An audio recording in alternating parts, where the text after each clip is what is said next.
किसी महान व्यक्ति ने एक बड़ी ही अच्छी और महान बात कही है, पर निंदा के किए ते आवत नहीं कछुहात। मूर्ख पर्वत पाप को ले चलियो अपने साथ। अर्थात पर निंदा से किसी के कुछ हाथ नहीं लगता। हे महामूर्ख, तू पाप का पहाड़ व्यर्थ में अपने साथ लिए जा रहा है। तो चलिए इसी बात को हम लोग एक कहानी के माध्यम से समझते हैं। एक राजा के दरबार में ब्राह्मण भोज का आयोजन किया गया। 56 भोग महल के खुले आंगन में बनवाए गए। उसी वक्त अनजाने में एक हादसा हो गया। खुले में पक रही रसोई के ऊपर से एक चील अपने पंजे में जिंदा सांप दबोचकर निकल रही थी। सांप ने चील के पंजों से छुटकारा पाने के लिए फुफकार भरी और साथ ही जहर उगला।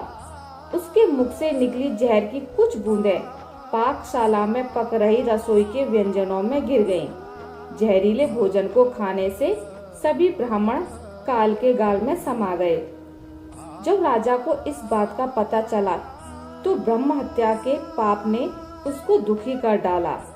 ऐसे में सबसे ज्यादा मुश्किल खड़ी हो गई यमराज के लिए कि आखिर इस पाप का भागी कौन है और ब्रह्म हत्या के पाप के लिए किसको दंड दिया जाए। सबसे पहला नाम राजा का आया, क्योंकि राजा ने ब्राह्मणों को भोजन के लिए आमंत्रित किया था। यमराज के मन में दूसरा नाम आया रसोइये का, जिसने ब्राह्मणों के लिए महाप्रसाद तैयार किया था। तीसरा ख्याल चील का आया, जो सांप को पकड़कर ले जा रही थी। सबसे अंत में यमराज ने सांप के पाप पर विचार किया। लंबे समय तक यमराज अनिर्णय की स्थिति में रहे कि आखिर ब्रह्म हत्या का दंड किसको दिया जाए। घटना के थोड़े समय बाद कुछ ब्राह्मण राजा से मिलने के लिए उसके महल में जा रहे थे।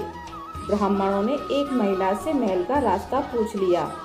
महिला ने ब्राह्मणों को रास्ता बताते हुए कहा, देखो भाई, जरा ध्यान से जाना, वह राजा ब्राह्मणों को खाने में जहर देकर मार देता है।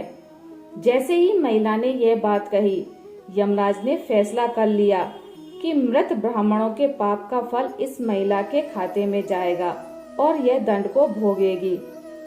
यमदूतों ने यमराज से पूछा, प्रभु ऐसा क्यों? तब यमराज ने कहा, जब कोई व्यक्ति पाप करता है तो उसको पाप कर्म करने में बड़ा आनंद आता है। ब्राह्मणों की मौत से ना तो राजा को, ना रसोइये को, ना चील को और ना ही सांप को आनंद आया। ये सभी इस अपराध से अनजान भी थे। महापाप की इस दुर्घटना का इस महिला ने जोर शोर से बखान कर जरूर मजा लिया, इसलिए ब्रह्म हत्या का यह पाप इसके खाते में जाएगा।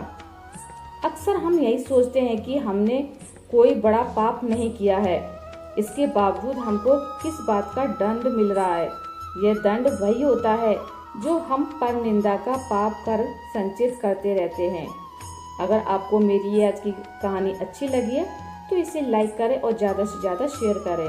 और हाँ, अगर आप मेरे चैनल पर ऐसी ही मोटिवेशनल स्टोरी सुनना चाहते हैं तो प्लीज़ मेरे चैनल को सब्सक्राइब करना ना भूलें। ध्यान रखें, हर सोमवार और शुक्रवार सुबह ठीक 9:30 बजे एक और नई कहानी के साथ आपसे मिलती हूँ। तब तक के लिए जय श्री कृष्णा।